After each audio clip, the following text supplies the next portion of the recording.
Et donc aujourd'hui, le climat, je vous dis, monsieur Christian Perrin, la nature est en train de régler le problème du Congo. Si vraiment ce gouvernement est constitué des gens qui ont un cerveau, qui ont une conscience, si le PCT est composé des gens qui ont un cœur et un cerveau, le climat d'aujourd'hui, allez aider ses frères et sœurs de ce pouvoir, d'éviter d'être responsables de créer des étincelles. Parce que tel qu'ils le font, c'est eux qui sont à l'origine de vouloir susciter, de créer des étincelles. Des partis politiques, des congressistes qui tiennent à discuter, qui jusque-là ont montré leur bonne volonté pour éviter qu'il y ait incendie dans le pays. Vous ne voulez pas les recevoir. Donc, ça prouve à suffisance qu'ils y tiennent à l'étincelle. Or, lorsqu'il y a étincelle dans ce pays, et les plus gros perdants, c'est santeux. C'est santeux. C'est santeux. Bien, parce que espérons que ça sera très vite décompté. Si un parti comme Luda Souki, tout à fait, oui. Si un parti comme Luda Souki se soulève,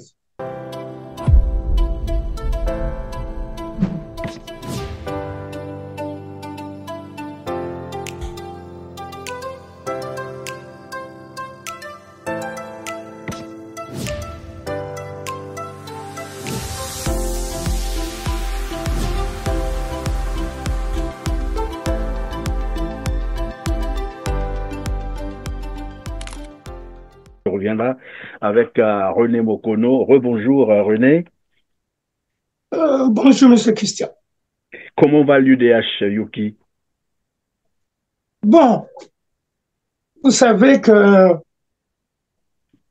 les frères gestionnaires de la politique de la République, en l'occurrence le PCT, est déterminé à vouloir affaiblir les partis d'opposition. Oui, mais vous accusez le PCT, d'abord votre propre parti, parce que le loup ne peut pas entrer chez vous sans que personne ou un membre de la famille ne puisse le lui autoriser. Surpris par mes explications. Non, j'interprète ici la volonté de cette base. Et puis, j'exprimerai mes positions personnelles. Oui. Parce que moi, je m'oppose parfois sur certaines déclarations, puisque le mal, en fait, le gros problème à l'UDH, c'est vrai que le PCT, le pouvoir en place, fait partie prenante, mais le fond de la question revient surtout aux responsables de l'UDH. Oui, je vous posais la question parce que dernièrement, on a vu, comment vous l'appelez, c'est monsieur Badiabio, c'est ça, qui s'est emparé finalement de la présidence du parti dans les conditions que tout le monde sait. Aujourd'hui, je ne sais pas si la situation est revenue à l'ordre, mais on l'a vu entre les membres du Parti congolais du travail, invités à célébrer, je ne sais pas c'était quoi, la manifestation, mais visiblement, il s'est affiché avec le Parti congolais du travail pour dire, ben écoutez, comme pour dire à ceux qui les suivaient, que nous sommes avec le PCT. Non, il y a des gens qui sont allés plus loin pour dire que l'UDH fait partie désormais de la majorité présidentielle. Oui, par son image, on pouvait le lire, oui. Oui, mais ce n'est pas lui, l'UDH. Lui, c'est un simple militant. C'est un simple militant comme tout autre. Qui ne peut pas engager l'UDH. Mais apparemment, le pouvoir en place semble le considérer comme le représentant de l'UDH. Yuki, voilà, parce que j'ai aussi l'UPADES tout à l'heure. Heureusement que vous avez dit semble le considérer. Oui. Et je vais vous donner des preuves palpables. Oui, c'est quoi la réalité donc?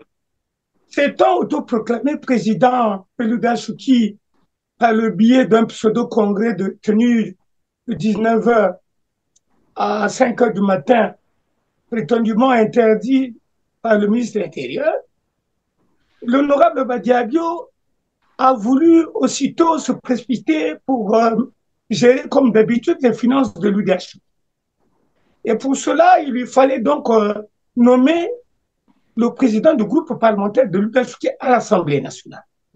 Il a pris une note, il a donc nommé Matima Macron, l'honorable Matima Macron, et ce dernier a écrit au président de l'Assemblée nationale, le frère Isidore Mvouba, pour dire que désormais, ce n'est plus Lone Bamingoma, c'est donc Matima Macron.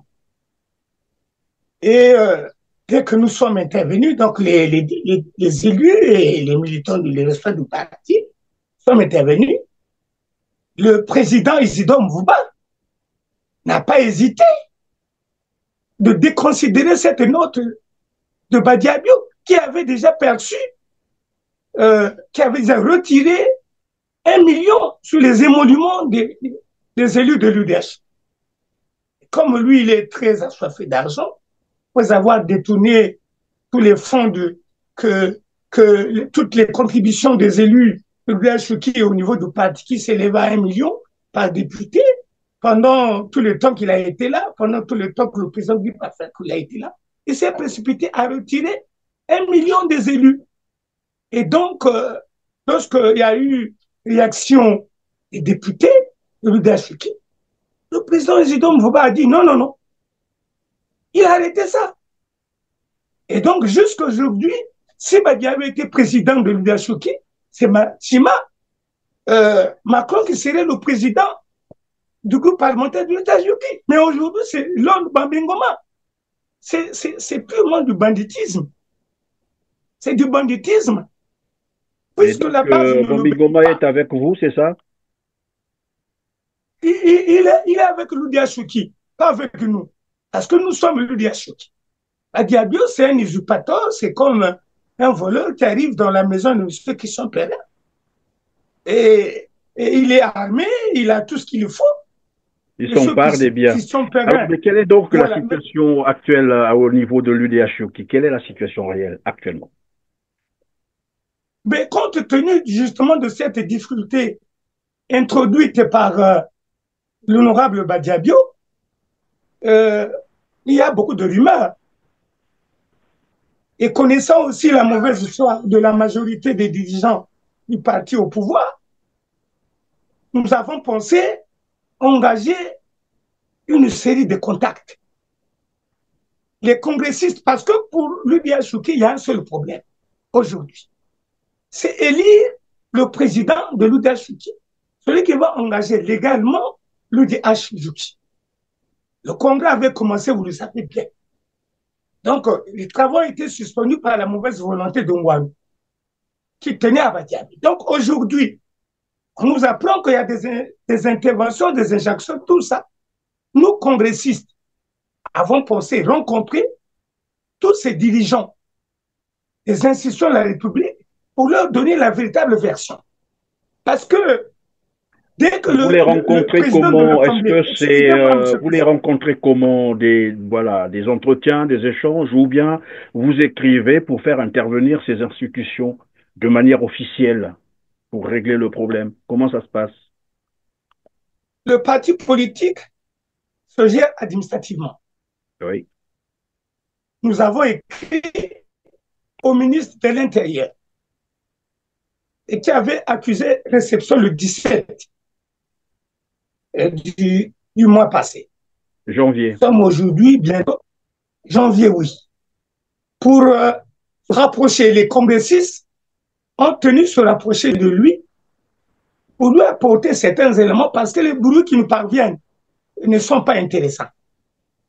Et par esprit de responsabilité et d'épargner, parce qu'au niveau de l'UDH, les militants sont très chauds et fâchés. Ils drainent une colère depuis la mort du président Brice Faffé colère le 21 mars. Et donc, compte tenu de cette colère-là, et qui peut engendrer des situations graves dans le pays, nous qui sommes conscients que les côtoyons, nous pensons que les militants n'ont pas la vraie version. Et comme au niveau du parti, il n'y a que les congressistes qui ont reçu le mandat de réviser les textes au nom de la base et d'élire un président à leur nom. Et donc, détenteurs de ce mandat, nous pensons rencontrer monsieur le ministre, nous avons écrit pour que nous discutons sérieusement, qu'on lui apporte des données réelles qui peuvent l'aider à mieux appréhender. Je sais qu'il connaît, mais nous voulons nous aussi recevoir de lui sa vraie position réelle pour la conduite à tenir. La conduite à tenir, en fait, nous allons discuter. Ce que nous savons, c'est que si le ministre change d'avis, oui, ça veut dire que c'est malheureux pour le pays. Puisque nous l'avons suivi nous-mêmes dit, nous ne cessons de le répéter. Il avait déjà dit, il avait déjà demandé au bureau politique de se retrouver autour des facilitateurs Michel Mampouya, et ministre Michel Mampouya et le vénérable Mijouma. Maintenant, ce qui est vraiment malheureux et difficile à supporter, c'est que le congrès de l'UDH avait déjà commencé, était autorisé par la préfecture de Brazzaville. C'était déjà autorisé. Ils avaient le droit. Là, vous faites allusion aux premiers travaux, c'est ça, du congrès qui sont voilà. Voilà 2023 par là, c'est ça? Non, non, même la poursuite. Lorsque le congrès, les travaux du congrès étaient suspendus, oui, les congressistes ont tenu relancer donc la poursuite. Et le 12 mars, plutôt le 19 mars, nous nous sommes rapprochés de la préfecture et qui nous a donné une autorisation écrite en bonne et due forme. C'est vrai que la loi ne parle pas d'autorisation, mais au moins, Dieu, par sa bonté, a touché le cœur des dirigeants de la préfecture pour nous établir un document qui nous autorisait et qui demandait même à la force publique de nous faciliter les travaux. Nous avons le document, donc ce qui suppose qu'il est pratiquement impossible qu'on parle encore d'une interdiction. Encore moins que le ministre n'a pas fait un document écrit. Donc, aujourd'hui, vu le climat morose et la colère qui est en train de monter, je vous assure, il y a colère qui est en train de monter, nous, congressistes, avons pensé nous rapprocher du ministère de l'Intérieur, disons en un mot de l'administration, pour que nous échangions, qu'on leur présente des vraies données et qu'ils nous donnent en fonction de ce qu'on leur donnera. Pardon, René, quel a été le retour de la lettre que vous avez envoyée au ministère de l'Intérieur? Vous avez parlé du 17 janvier dernier. Le retour, c'est quoi? Que dit le ministère? Jusque-là, le 19 février, donc plus d'un mois déjà. Que dit le ministère? Le ministère n'a pas encore écrit. C'est pour tout ça que justement nous tenons à en parler. Parce qu'après, quand nous serons dépassés par la patience, vous savez, toute personne, même l'océan a des limites. Hein. Vous voyez parfois quand ça déborde. Ben, il arrive qu'il y ait des tsunamis. Alors, donc vous dites, jusque-là, vous êtes patient, vous êtes en train d'attendre, et donc ça veut aussi dire que vous notez là une certaine volonté de boycott de la part j'allais dire, du gouvernement congolais, parce que vous écrivez quand même au gouvernement, ça fait déjà plus d'un mois, on ne vous répond pas. Le gouvernement est conscient de ce qui se passe au niveau de l'UDH-UKI. Dans le même temps, on peut voir Badiabio s'afficher avec les membres du Parti congolais du travail. Ça passe, mais quand vous vous écrivez, bon, on fait comme si vous n'existiez pas. Qu'est-ce que ça veut dire pour vous? Ben, nous avons pensé que parce que beaucoup de gens, surtout au niveau des institutions, ils réfléchissent sans donner de base. Vous voyez un peu ce qui se passe à le caresser là. Le gouvernement, ce qu'il vient de faire. Les retombées seront graves. Hein. Et d'ailleurs, l'UDH soutient les travailleurs dans leurs revendications. Hein. Oui, on le pressent, ça va échouer. Bon, selon les informations qu'on vient de suivre, je crois qu'il n'y a pas un avenir à cela, oui. Et donc, je disais, qu'entendez-vous faire maintenant au niveau de l'UDH-UKI? Nous avons encore écrit. Nous avons écrit au commandant de la force de police, oui. Le général Obami Itoufis. Pour lui dire nous avons suivi ces déclarations. Et nous avons constaté une volonté manifeste de réformer la police et la rendre républicaine. Oui. Et ces messages convaincants, pour nous, nous a obligés de solliciter une rencontre pour échanger afin que nous puissions apporter la contribution parce qu'il s'agit d'une question de sécurité de nos populations. Et nous avons pensé en discuter aussi avec lui, que certainement les échanges que nous aurons avec lui aideront le ministre de l'Intérieur à comprendre la nécessité de nous recevoir, de recevoir les Oh, mais congressistes lui, il de répond du ministère de l'Intérieur, donc il n'est qu'un exécutant. Dans tous les cas, tout ce qui concerne les partis politiques, en réalité, il n'a pas à s'ingérer, il n'a même pas de conseil à donner à son ministre. Lui, c'est un exécutant, comme je l'ai dit, on lui dit de faire, il fait. C'est un policier, donc il n'a rien à voir avec la vie des partis. Mais à votre niveau, non, non, non, non, non, ce qui se, je voulais, non, non, non, nous voulons repréciser les choses. Oui. Le commandant de la force publique est un technicien du ministère de l'Intérieur. Oui. Il y vit avec la population. C'est lui qui renseigne le ministère de l'Intérieur de toute éventualité. Et c'est eux aussi qu'on envoie pour venir empêcher les activités. Parce que nous finirons par créer un bras de fer. Si le ministère de l'Intérieur, nous espérons que son calendrier n'avait pas assez de disponibilité, mais si vraiment nous constatons une mauvaise foi dans la manière de faire, nous sommes tenus à créer un bras de fer. Parce que nous sommes un parti politique. On ne pourra pas se laisser faire, surtout que Gribis Parfait Kolela l'avait demandé de nous battre. Mais pour l'instant, nous ne pensons pas à cela. Pour l'instant, nous pensons que le ministre de l'Intérieur a un calendrier chargé et que le moment venu, quand nous aurons à expliquer chez le ministre, chez le directeur, plutôt chez le commandant de la force de police, nous avons des choses à nous dire, sérieusement.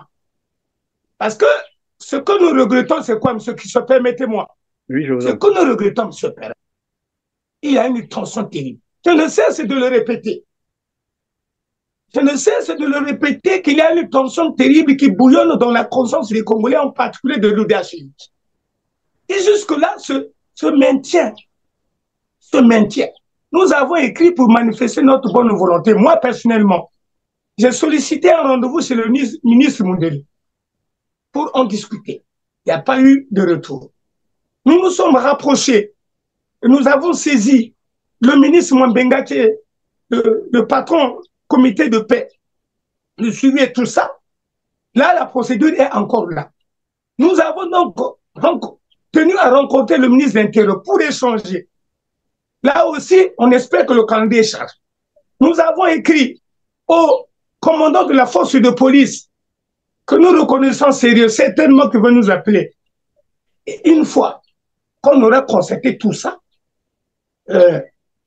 nous ferons une émission, je crois que nous tiendrons une conférence de presse, ou alors nous allons saisir le groupe parlementaire de l'UDHI pour que le ministre de l'Intérieur, parce que nous avons écrit, il n'y a pas de raison que le ministre ne reçoive pas. Pour l'instant, nous ne pouvons pas engager une procédure de ce genre, parce que nous pensons qu'il peut être chargé avec les questions que nous connaissons dans le pays, à gauche, à droite, il y a les casseroles. Et vraiment, si vous imaginez une activité de fanatique du patriarche a été interdite, et donc vous comprenez qu'il y a problème dans le pays.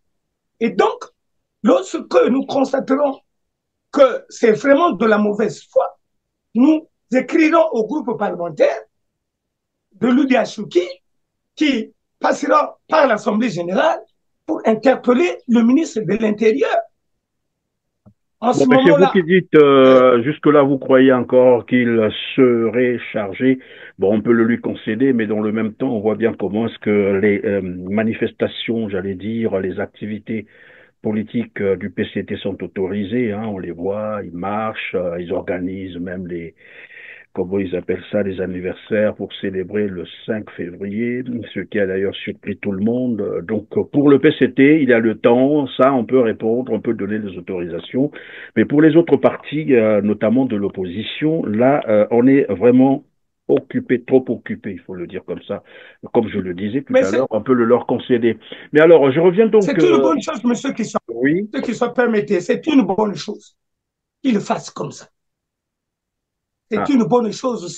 Tout le monde est conscient qu'il y a une volonté manifeste. Tout le monde Mais l'esprit de droit pour nous. Yuki, vous savez, les gens ont des prétentions sur Yuki. Nous ne voulons pas leur donner les opportunités.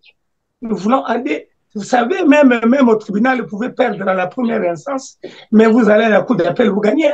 Et donc aujourd'hui, le climat, je vous dis, monsieur Christian Perrin, la nature est en train de régler le problème du Congo.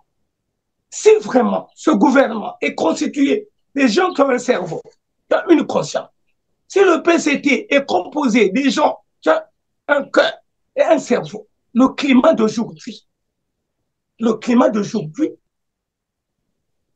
allez aider ses frères et sœurs de ce pouvoir, d'éviter d'être responsables de créer des étincelles. Parce que tel qu'ils font, c'est eux qui sont à l'origine de vouloir susciter, de créer des étincelles. Des partis politiques, des congressistes qui tiennent à discuter, qui jusque-là ont montré leur bonne volonté pour éviter qu'il y ait incendie dans le pays. Vous ne voulez pas les recevoir. Donc, ça prouve à suffisance qu'ils y tiennent à l'étincelle. Or, lorsqu'il y a étincelle dans ce pays, et les plus gros perdants, c'est honteux. C'est honteux.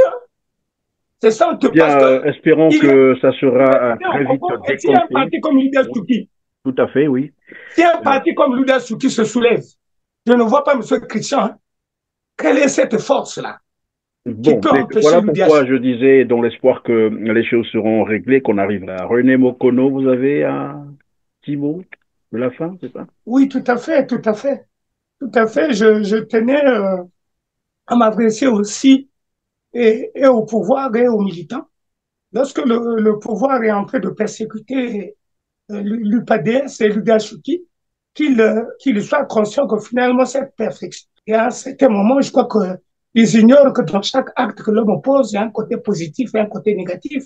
Donc, le côté positif, c'est que nous risquerons d'être ensemble, tous les persécutés, pour faire face à ceux qui pensent nous persécuter. Et puis aux militants, je voulais dire que toutes les fois, nous avons proposé à la convention, justement avec votre chaîne TeleTV, nous avons proposé des solutions que ceux qui sont à la tête du parti n'ont pas voulu prendre au sérieux. Et aujourd'hui, l'Uda Souki est à la croisée de chemin, nous sommes en difficulté. Et là, nous sommes sur les démarches qui vont aboutir. Nous appelons aux militants de ne pas perdre confiance et de ne pas donc s'impatienter. C'est une lutte. Vous savez, nous sommes en face des gens qui ne font que ça.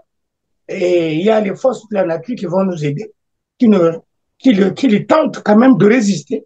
Et nous sommes là. Nous sommes là, qui continuent à persévérer. Nous sommes très sûrs que dans un très proche avenir, je vais leur donner une preuve. Vous savez, lors de l'élection du fait Kinumutyambungu, lorsqu'on a démis Kinumutyambungu, à l'élection du deuxième secrétaire, l'UDH qui devait avoir un candidat, qui pouvait croire que le président de l'Assemblée, malgré que Pascal Satimadiale ait dit que leur candidat de l'UPADES était le candidat de tous les députés, mais cela n'a pas empêché au président Jidon Mvuba de demander si l'UDH devait se positionner. Pourtant, Satimadiale a parlé au nom des députés de l'opposition.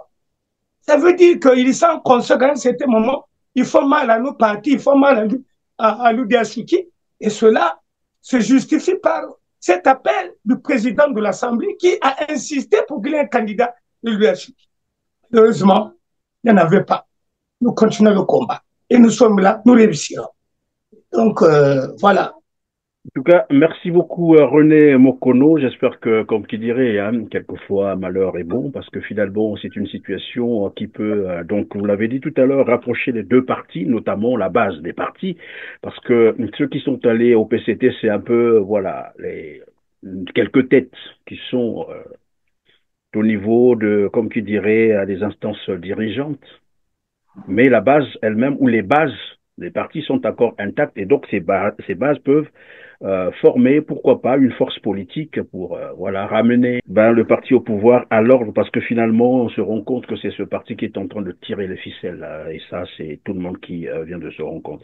Alors donc, mais je ne vous souhaiterais peut-être pas cette bonne chance, nous ne faisons que informer la population, c'est à vous de tirer donc les leçons de ce qui se passe, de toutes les situations dans lesquelles vous vous retrouvez, et le mieux serait que vos bases se rapprochent. En tout cas, grand merci, mesdames, messieurs, de nous avoir encore suivis aujourd'hui, de nous avoir fait confiance, comme d'habitude. Ce sont des petits gestes qui nous aident beaucoup, beaucoup, beaucoup. Cliquez sur le petit pouce en l'air juste en bas de la vidéo, voilà, partagez, et dites-nous en commentaire ce que vous pensez de toutes ces situations que traverse l'UDH Yuki et l'UPADS.